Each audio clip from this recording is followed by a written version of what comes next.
इस वीडियो में आज हम जानेंगे एसी में जब प्रॉब्लम आता है, मतलब कूलिंग करता है या नहीं करता है या एसी नहीं चलता है, तो उसको स्टेप बाय स्टेप कैसे चेक किया जाता है। सबसे पहले क्या चेक करना चाहिए और उसके बाद क्या चेक करना चाहिए, उसके बाद क्या चेक करना चाहिए, मतलब आपको प्रॉब्लम ढूंढने के लिए क्या क्या करना पड़ेगा। जैसे ये वाला एक कैरियर 1.2 का मतलब स्प्लिट एसी है। इस पर प्रॉब्लम है कि एसी तो चल रहा है, आउटडोर भी चल रहा है, लेकिन कूलिंग नहीं कर रहा है। अब आउटडोर जैसे ये उसका आउटडोर है, कैरियर का मशीन है, तो इसको हम स्टेप बाय स्टेप चेक करेंगे। तो सबसे पहले उसका पावर सप्लाई आ रहा है कि नहीं वो देखना चाहिए। तो इंडोर तो चल रहा है, मतलब पावर सप्लाई आ रहा है।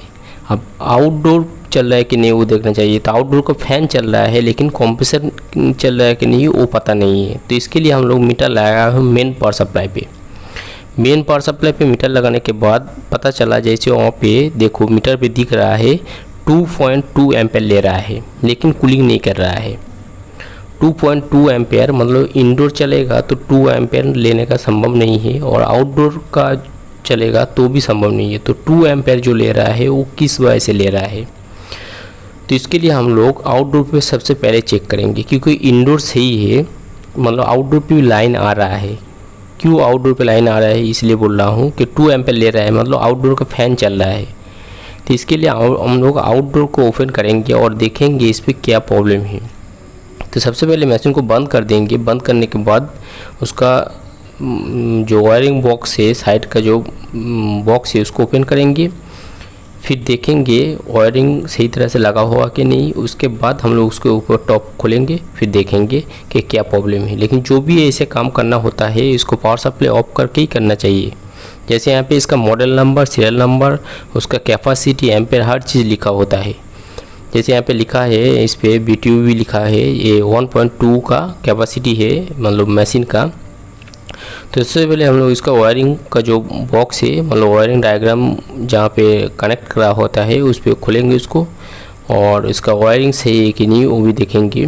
कभी कभी क्या होता है कि फेज न्यूट्रल या अर्थिंग गलत होता है, तो भी ऐसे प्रॉब्लम होता है।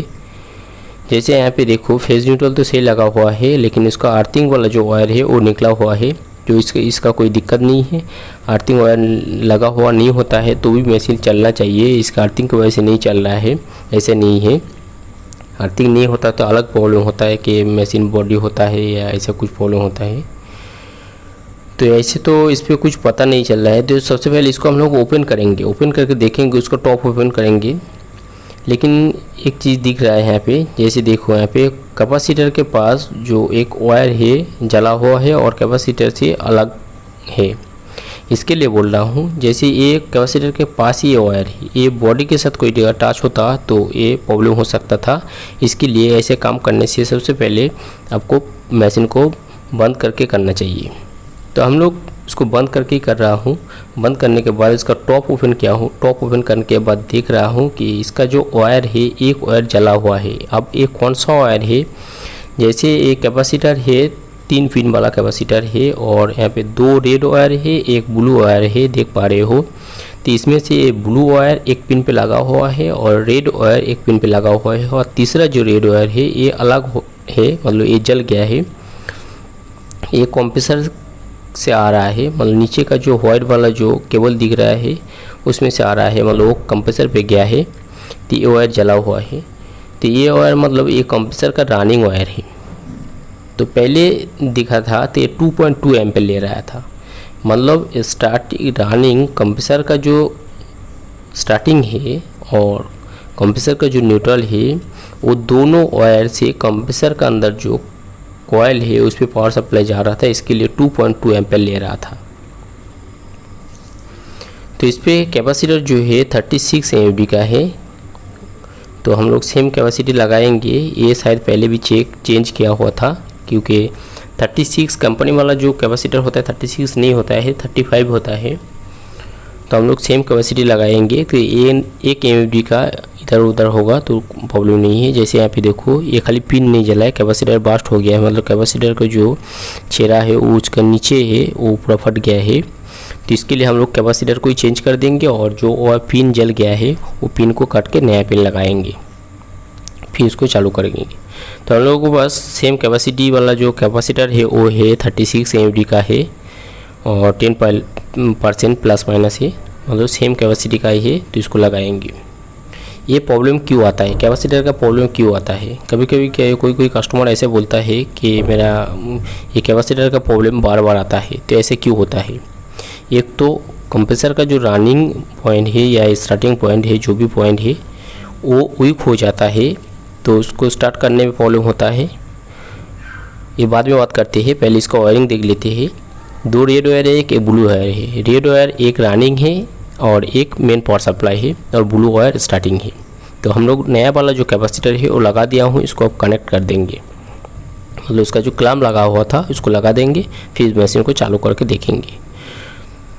तो बात कर रहे थे कि कैपेसिटर का प्रॉब्लम क्यों होता है। एक तो कंप्रेसर की वजह से होता है, दूसरा वोल्टेज कम ज़्यादा होने की वजह से हो सकता है, मतलब ज़्यादा फ्रीक्वेंट हो जाने से होता है, और वोल्टेज हाई होने से भी होता है। लेकिन इस पर स्टेबलाइजर लगा हुआ है, तो स्टेबलाइजर लगाने से प्रॉब्लम नहीं होना चाहिए था, फिर भी प्रॉब्लम हुआ।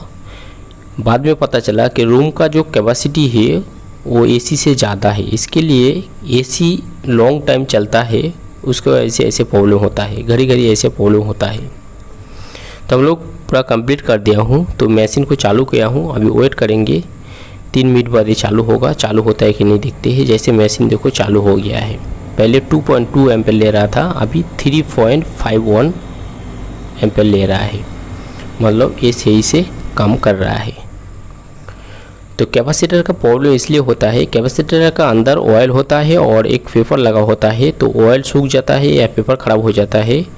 तो कैपेसिटर का काम होता है कंप्रेसर को झटका देके स्टार्ट करने के लिए। तो वोल्टेज कम ज़्यादा, घड़ी घड़ी कम ज़्यादा होने से ये भी कैपेसिटर प्रॉब्लम हो सकता है, या हाई एम्पेयर घड़ी घड़ी वोल्टेज कम ज़्यादा या बहुत कम होने की वजह से भी ऐसे बहुत प्रॉब्लम होता है। और एक प्रॉब्लम होता है कंप्रेसर का स्टार्टिंग या रनिंग कॉइल में प्रॉब्लम होता है, तो कैपेसिटर ख़राब कर देता है। मतलब आपका एसी में ऐसे कुछ प्रॉब्लम आएगा, तो आप इस तरह उसको चेक करके प्रॉब्लम दूर कर सकते हो।